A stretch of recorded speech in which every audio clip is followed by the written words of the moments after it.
சீரியல்களின் full எபிசோடுகளை Sun டிவியில் ஒளிபரப்பான உடனே எக்ஸ்க்ளூசிவாக சன் நெக்ஸ்டில் மட்டும் ஃப்ரீயா பாருங்கள். சார், இது எதிர்பார்க்காம நடந்த ஒரு விஷயம்.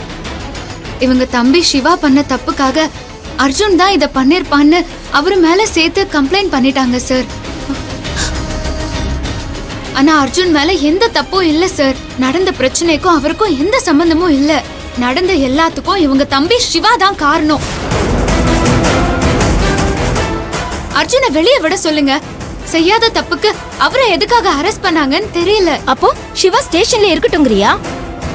இருந்தாலும் தப்பு இல்ல. அவனால தானே எல்லா பிரச்சனையும். கொஞ்ச நேரம் இருக்கட்டும் அங்கேயே. ஐயோ, கொஞ்ச நேரம் எல்லாரும் சும்மா இருக்கீங்களா?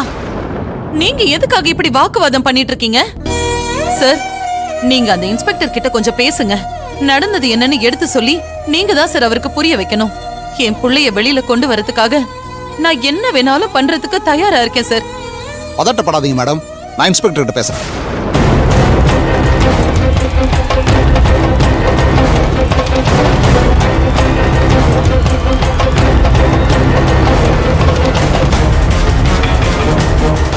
ஹெல்ப் பண்ணுங்க சார். கேட்டையா? ஐயா, இவர் கொடுக்குற கம்ப்ளைண்ட் எழுதி வாங்கிட்டு இவர் அனுப்பி விடுங்க. சரிங்கய்யா. அவர்கிட்ட போங்க. Okay sir.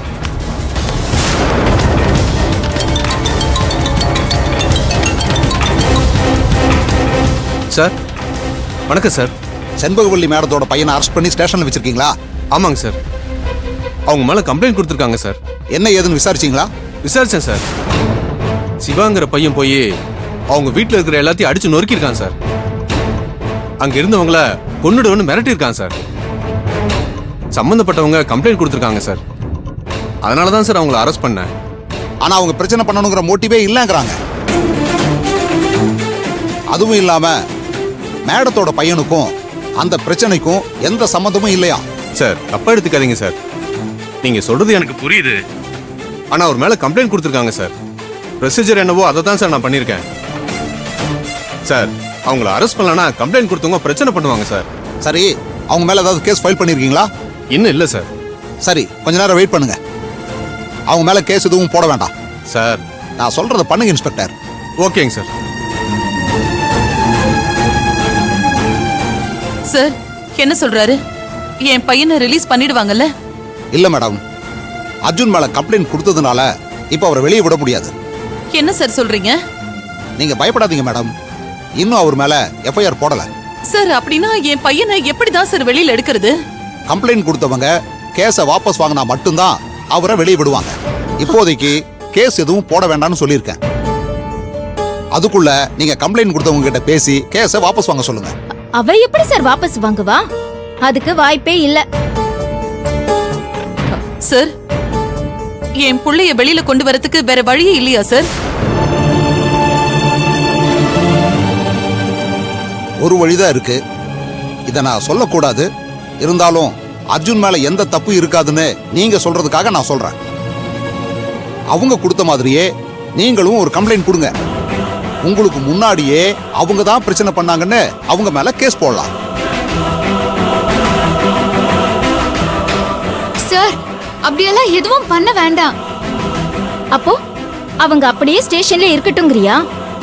சார், நான் என் அக்கா கிட்ட பேசி இந்த கேஸ வாபஸ் வாங்க சொல்றேன். நீங்க எதுவும் கேஸ் எல்லாம் போட வேண்டாம் சார்.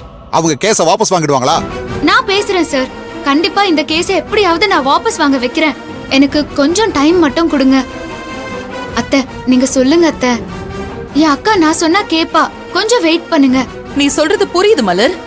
ஆனா அவ எப்படி இதுக்கு சம்மதிப்பா? என்ன நம்புங்க அத்தை, ப்ளீஸ். இந்த பிரச்சனையை பெருசு பண்ண வேண்டாம். எனக்கு கொஞ்சம் டைம் மட்டும் கொடுங்க.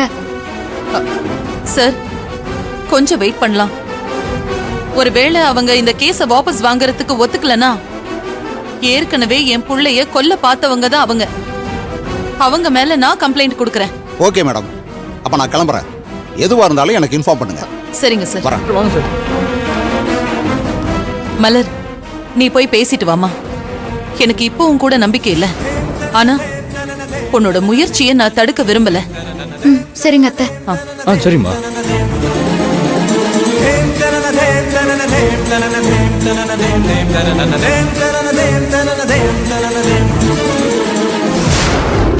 அநியாயம் பண்ணிட்டு போயிருக்கானுங்க. எப்படி இருந்த வீடு இப்படி ஆக்கிட்டாங்களே. ஐயோ ஐயோ ஐயோ ஐயோ, எப்படி இருந்த வீட்டை ரணகலமா ஆக்கி வச்சிருக்காங்க. உலகார பாதகி, கொஞ்சம் கூட மனசாட்சியே இல்லாம இப்படி அட்டூழியம் பண்ணி வச்சிருக்காளே. இந்த பார்வதி யாரு? அவ கூட பிறந்த அக்கா தான் கொஞ்சம் கூட நினைச்சு பார்க்க மாட்டாவ. அவ இப்படி ஒரேடியா மனசு மாறுவான்னு கொஞ்சம் கூட யாரும் எதிர்பார்க்கலமா. சொந்த அக்கா குடும்பத்தை ஆள் வச்சு கொல்ற அளவுக்கு துணிஞ்சிருக்காளே. அவ மனசுல ஈவ இருக்கமே இல்லையா? அவ பண்ண வேலையால பார்வதிக்கு ஏதாவது ஆயிருந்தா என்ன ஆயிருக்கும்? ரொம்ப ஓவரா நடிக்காம கொஞ்சம் குறைச்சு நடி. நல்ல வேலை, பார்வதிக்கு எதுவும் ஆகல. அந்த கடவுளுக்கு தாண்டா நாம நன்றி சொல்லணும். ஏன் சம்பந்திமா, இதுக்கெல்லாம் என்னதான் முடிவு? இன்னும் எத்தனை நாளைக்கு தான் நீங்களும் பார்வதியும் அவ படுத்துற பாட்டுக்கெல்லாம் ஆடிட்டு இருக்க போறீங்க? அதுக்கு ஒரு முடிவு கட்ட வேண்டாமா நாம? அவளை நான் சும்மா விட போறதில்ல. இதுக்கெல்லாம் அவன் நிச்சயமா பதில் சொல்லிதான் ஆகணும். ரைட். பொய்ப்பழிய சுமத்தி என் பிள்ளைய உள்ள தள்ளிட்டா. இன்னைக்கு வீடு பூந்து எல்லா பொருளையும் அடிச்சு உடைச்சு எங்களையே கொலை பண்ணிடுவேன்னு கொலை மிரட்டல் விடுறா. அடுவாவி. அவ பண்ற அட்டூழியத்தை அந்த கடவுள் வேணா பொறுத்துட்டு இருக்கலாம். ஆனா நான் அப்படி இருக்க மாட்டேன். இந்த வீட்டுக்கே ஆள் அனுப்பி பிரச்சனை பண்ற அளவுக்கு அவ வளர்ந்துட்டால. இதுக்கப்புறமா நான் சும்மா இருந்தேன்னா ரோட்ல போறது கூட என்ன மதிக்காது. அவ எங்களுக்கு பண்ணதுக்கெல்லாம் நான் பழி வாங்கியே தீருவேன். சூப்பர். கொஞ்ச நேரம் சும்மா இரு சுசிலா. எதுக்கு எடுத்தாலும் மலரு மலருன்னு சொல்லி இந்த பிரச்சனையை இவ்வளவு பெருசா கொண்டு வந்து விட்டதே நீதான். ஒருத்தருக்கு ஒருத்தர் பழி வாங்கணும்னு நினைச்சதுதான் இவ்வளவு பிரச்சனைக்கும் காரணம்.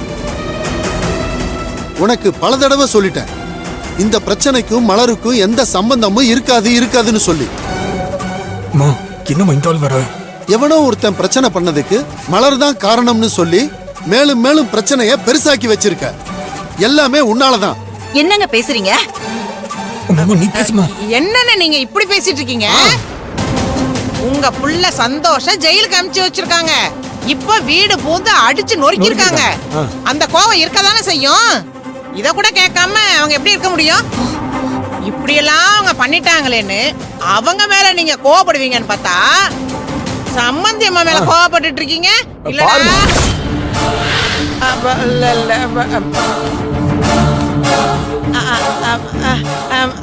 ஆனாலும் நீங்க சொன்ன மாதிரியே எல்லாத்துக்கும் மலர் தான் காரணம்னு சொல்லிட முடியாது. இன்னும் திடீர்னு அந்தர் பெல்ட் அடிக்கிற? நான் அந்தர் பெல்ட் அடிக்கலன்னா அவ நம்மள புரட்டி போட்டு அடிப்பாடா. யாருமா?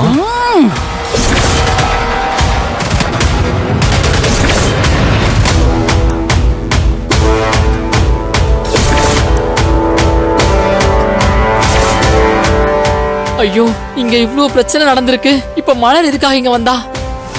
அக்கா. ஏய், எங்கடி வந்த? எல்லாத்தையும் பார்த்து ரசிக்க வந்தியா?